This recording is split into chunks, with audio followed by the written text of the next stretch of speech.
Hello everyone, welcome back to my channel. So friends, अगर आप channel पर new आए हो तो प्लीज़ चैनल को सब्सक्राइब कर लेना और प्लीज़ वीडियो को लाइक भी कर देना। तो चलिए हम बिलीवेट का नेक्स्ट पार्ट शुरू करते हैं। इलान वांगजी, जो कि एक रिच बिजनेसमैन का बेटा था, वो बारिश में बहुत ज़्यादा भीग गया था और इसी वजह से वेइंग उसे अपने घर ले गया था। दरअसल में वो उसकी गलतफहमी थी, वो उसका वेइंग नहीं था। वांगजी वेइंग के घर से निकलते वक्त दरवाजे पर रुक गया और पीछे मुड़कर वेइंग की ओर देखने लगा। उसकी आंखों में आंसू थे।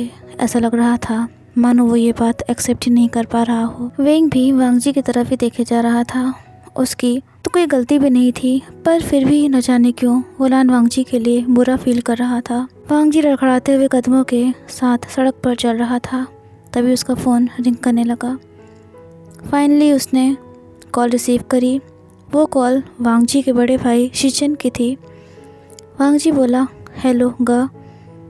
तो शिचन बोला, वांगजी तुम कहाँ हो? कल से हमने तुम्हें कितना कॉल किया, हम सब कितना परेशान थे। क्या तुमको किसी की परवाह नहीं है? तुम्हारे अपार्टमेंट के गार्ड से भी हमने पता किया, पर उसने भी तुम्हारे बारे में कुछ भी नहीं बताया। वांगजी, क्या तुम फिर से वेइंग को ढूंढने के लिए गए थे? तभी वांगजी बोला, गा मैं भी बहुत थका हुआ हूँ, मैं आपसे बाद में बात करूँगा। शिचन बोला, वांगजी तुम इस बात को क्यों नहीं एक्सेप्ट कर पा रहे हो कि वेइंग अभी इस दुनिया में नहीं है? वो तुमको, हम सबको छोड़कर जा चुका है। वांगजी, पूरा 1 साल हो चुका है वेइंग को गए हुए। तभी वांगजी रूंधी हुई आवाज़ में बोला, ग हमें वेइंग की बॉडी नहीं मिली थी ना। मुझे पता है कि वो मुझसे नाराज़ है, इसलिए वो कहीं छुप गया है, मेरे सामने नहीं आ रहा है। शिचन बोला, लेकिन वांगजी रोते रोते बोला, ग मेरा वेइंग मुझे ऐसे छोड़कर नहीं जा सकता है, और हमारा बेबी भी तो होने वाला था ना। ये कहते कहते वांगजी रोड पर बैठ गया। शिचन ने कहा, वांगजी प्लीज़ प्लीज़, अच्छा ठीक है तुम मत रो, हम बाद में बात करेंगे। तभी वांगजी ने बिना आगे कुछ कहे कॉल काट दी। वो सही से सांस तक नहीं ले पा रहा था। वेइंग अपने घर पर ताला लगाकर रेस्टोरेंट के लिए निकल रहा था। उसे लगा था कि इलान वांगजी अब तक जा चुका होगा, पर जैसे ही उसकी नज़र वांगजी पर गई, वो जल्दी से दौड़कर वांगजी के पास गया और बोला, मिस्टर इलान वांगजी, आप ठीक तो हो ना? पर वांगजी की आवाज़ ही नहीं निकल रही थी। तभी उसने वेइंग से कहा, शिलिन अपार्टमेंट। ये सुनकर वेइंग ने टैक्सी को रोका और सीधा शिलिन अपार्टमेंट के लिए जाने लगा। वांगजी लंबी लंबी सांसें ले रहा था। वेइंग ने कहा, ड्राइवर प्लीज़ थोड़ा जल्दी चलिए। तभी ड्राइवर बोला, शिलिन अपार्टमेंट, वो तो बिजनेसमैन लान शिंगहेंग को बिलोंग करता है ना? वो कंट्री के सबसे रिचेस्ट बिजनेसमैन हैं। आपको वहाँ क्या काम है? तभी वेइंग ने कहा, ड्राइवर क्या आप बातें करने की जगह थोड़ा जल्दी टैक्सी चलाएंगे? लगभग 25 मिनट बाद वांगजी और वेइंग शिलिन अपार्टमेंट पहुँच गए। लान वांगजी को देखते ही वो गार्ड जल्दी से भाग कर आया और बोला, यंग मास्टर, आप कल रात से कहाँ गए हुए थे और ये आपने अपनी क्या हालत बना ली है? तभी वेइंग बोला, प्लीज़ आप जल्दी से डोर ओपन करिए, मिस्टर वांगजी की तबीयत थोड़ा ठीक नहीं है। ये सुनकर गार्ड ने जल्दी से मेन डोर ओपन किया और वेइंग सहारा देकर वांगजी को अंदर लेकर गया। अंदर जाकर वांगजी ने जल्दी से जाकर ड्रॉअर से एंग्जाइटी कंट्रोल करने वाली मेडिसिन खाई और सोफ़ा पर बैठ गया। वो कुछ भी नहीं बोल रहा था। वेइंग तो आश्चर्यचकित था वांगजी के अपार्टमेंट को देखकर। वह बिल्कुल एक पैलेस की तरह लग रहा था। तभी वेइंग की नज़र वांगजी पर गई, जो कि सोफ़ा पर आंखें बंद करे हुए बैठा था। वो वांगजी के पास गया और बोला, मिस्टर लान वांगजी, अभी आप ठीक तो हो ना? पर वांगजी उसकी बात का कोई रिप्लाई नहीं दे रहा था। वेइंग 2-3 बार बोलता है, पर जब उसे कोई जवाब नहीं मिला तो वो बोला, अच्छा ठीक है मिस्टर लान वांगजी, आई थिंक अभी आप बिल्कुल ठीक हो, प्लीज़ आप अपना ध्यान रखिएगा। ये कहकर वेइंग वहाँ से जाने लगा। तभी वांगजी ने उसका हाथ पकड़ लिया। वेइंग चौंक जाता है और पीछे मुड़कर देखने लगता है। वो कहता है, मिस्टर वांगजी। तभी वांगजी अपनी नज़रें उठाता है और कहता है, थैंक यू वेइंग। उसकी आवाज़ से बहुत दर्द, बहुत तकलीफ़ थी।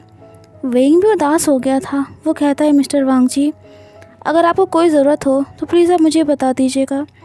तभी वांगजी बोलता है, सॉरी, मुझे लगा कि तुम मेरे वेइंग हो। कल अगर मैंने कुछ गलत हरकत करी हो तो प्लीज़ मुझे माफ़ कर देना। वेइंग को याद आने लगता है कि कैसे इलान वांगजी ने उसे अपनी बाहों में पकड़ रखा था, कैसे वो वेइंग को किस कर रहा था। वो कहता है नहीं नहीं, ऐसा कुछ भी नहीं हुआ है, आपने कुछ भी गलत नहीं किया था। तभी वेंग के फ़ोन पर वेंचिंग की कॉल आने लगती है। वेंग वांगजी से बोला एक्सक्यूज़ मी, और फिर वो साइड में जाकर धीरे से वेंचिंग से बोला हेलो वेंचिंग, वो अचानक से ना थोड़ा सा मुझे प्रॉब्लम हो गई थी, इसी वजह से मुझे लेट हो गया, मैं बस पहुंच ही रहा हूँ। वेंचिंग कुछ बोलती तब तक वेंग कॉल काट देता है। जब वो पीछे मुड़ता है तो देखता है कि वांगजी उसी की ओर देख रहा था। पिछली रात जो कुछ भी हुआ था उसकी वजह से वेंग को वांगजी से बात करने में बहुत ऑकवर्ड फील हो रहा था। वो बोला ओके मिस्टर वांगजी, अब मैं चलता हूँ, प्लीज़ आप अपना ध्यान रखिएगा। ये कहकर वेंग वहाँ से चला जाता है। वांगजी कहता है वेंग, ये कैसी पहेली मेरे सामने आ खड़ी हुई है, तुम दोनों में सब कुछ सेम है, क्या ये मेरी आंखों का धोखा है, क्या मेरा दिल गलत कह रहा है। वेंग बार बार अपने उस हाथ को देख रहा था जो कुछ देर पहले वांगजी ने टच किया था। वो सोचता है वेंग, तुम मिस्टर लान वांगजी से थोड़ा दूरी रहो तो तुम्हारे लिए बेहतर होगा, वरना एक अल्फा से बच पाना तुम्हारे लिए नामुमकिन है। वेंग भाग कर रेस्टोरेंट जाता है और कहता है सॉरी वेंचिंग, वो मैं ना। तभी वेंचिंग कहती है वेवुशियन, तुम्हें पता है आज तुम्हारी वजह से बॉस कितना नाराज़ हो गए थे, मैंने तुम्हारी जॉब जाते जाते बचाई है। वेंग ये सुनकर वेंचिंग को गले से लगा लेता है और कहता है आप ना दुनिया की सबसे बेस्ट मैनेजर हो। वेंचिंग कहती है वेवुशियन, ये क्या हरकत है। तो वेंग कहता है डोंट वरी वेंचिंग, मुझे ना तुम में कोई इंटरेस्ट नहीं है। ये कहकर वेंग हंसने लगा। वेंचिंग बोली वेवुशियन तुम। वांगजी अपने अपार्टमेंट में बैठा हुआ था और बार बार उसे वेंग का चेहरा नज़र आ रहा था। तभी वो अपने सेक्रेटरी को कॉल करता है और कहता है मिस्टर जंग, मैं आपको एक रेस्टोरेंट का एड्रेस भेज रहा हूँ, वहाँ पर वेंग नाम का एक लड़का काम करता है, मुझे उसके बारे में सारी इन्फॉर्मेशन चाहिए। वेंग नाम सुनते ही सेक्रेटरी जंग शॉक्ड हो जाते हैं और कहते हैं बॉस, पर वेंग तो। वांगजी कहता है मैंने जितना आपसे कहा है अब उतना काम करिए, मुझे उसके बारे में सब कुछ जानना है। वांगजी उस पैम्पलेट को देख रहा था जो कि वो वेंग के घर से ले आया था। वो कहता है वेंग, अगर मेरी किस्मत ने दोबारा मुझे तुमसे मिलाया है तो इसके पीछे कोई ना कोई रीज़न ज़रूर होगा, तुम मेरे वेंग हो, मेरा दिल जानता है। वांगजी की आंखों में आंसू आ जाते हैं और वो कहता है वेंग, अगर तुम सच में वो नहीं हो जो मैं समझ रहा हूँ, तो मेरे वेंग नहीं हो, तो भी मैं पता लगा के रहूँगा कि आखिरकार तुम्हारे साथ वो हादसा हुआ था या फिर किसी ने जानबूझकर तुम्हारे साथ गलत किया था। वेंग रेस्टोरेंट में काम कर रहा था पर बार बार उसे वांगजी का ध्यान आ रहा था, उसके वो आंसू, उसकी वो तड़प, सब कुछ। तभी वेंचिंग आई और बोली वेवुशियन, तुम जिसको कल अपने साथ घर लेकर गए थे उसका क्या हुआ। तो वेंग बोला वो अरे हाँ, वो तो अपने घर वापस चला गया।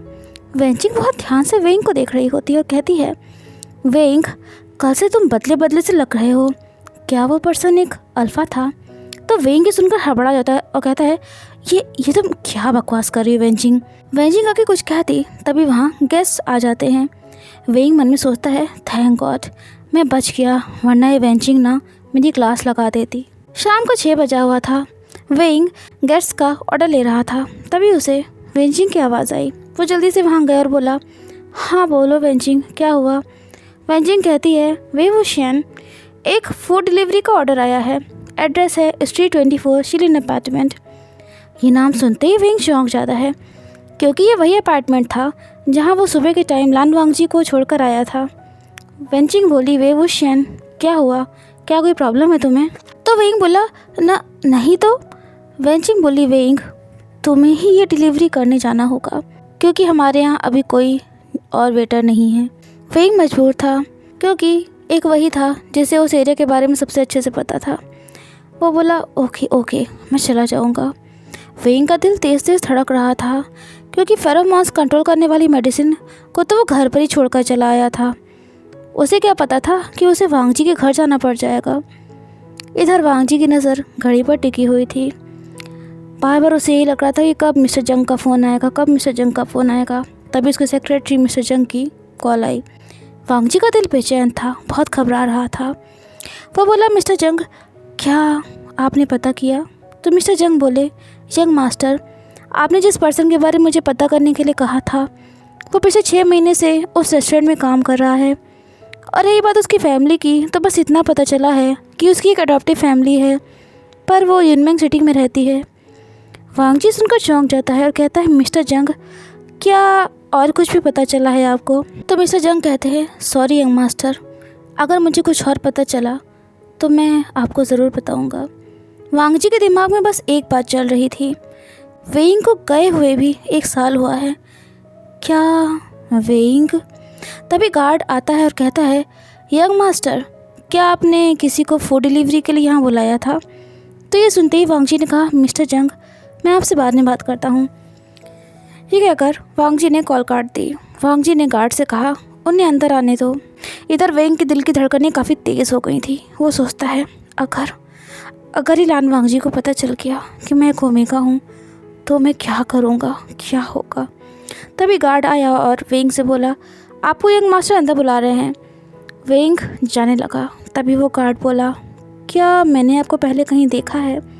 तो ये सुनकर वेइंग चौंक गया और बोला, क्या?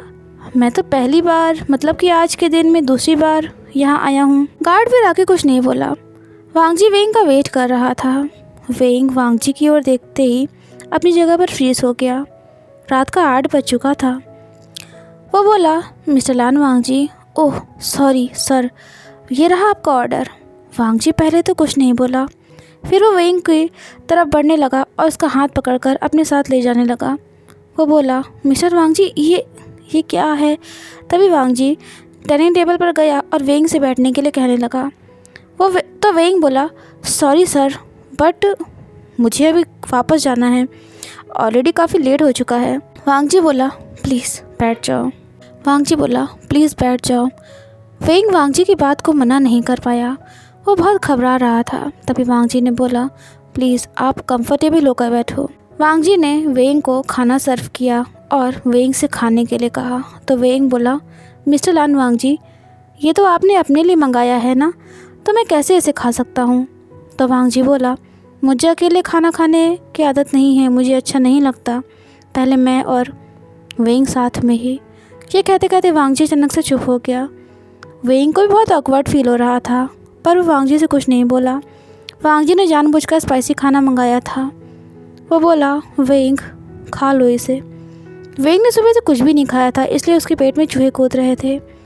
वांग जी ने जितनी भी डिशेस ऑर्डर करी थी वो सारी वेइंग की फेवरेट थी।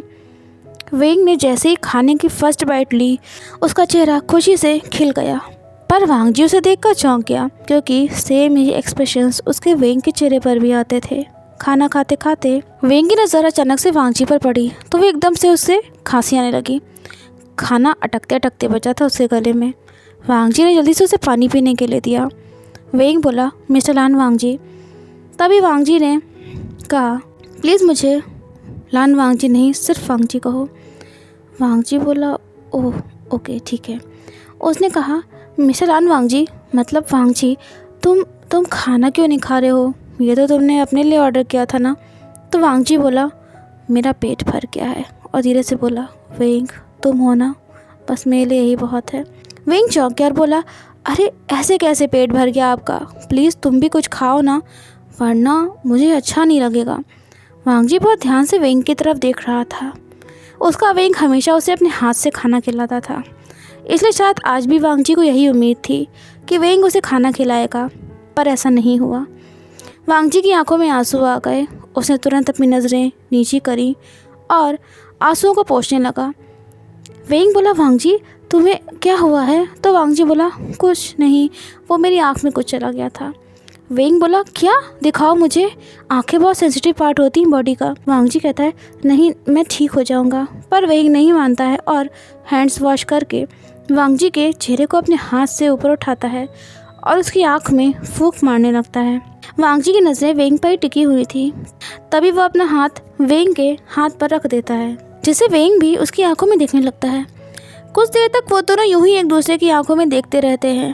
तभी वेइंग एकदम से अपना हाथ हटाता है और कहता है, आई थिंक अब तुम्हारी आँख ठीक है। वो हंसता और कहता है, मैं भी ना, देखो भूल ही गया था कि मैं खाना तुम्हारे लिए लेकर आया था। वांग जी कहता है, कल रात के लिए थैंक यू। मुझे लगा था कि मेरे वेइंग हो तुम।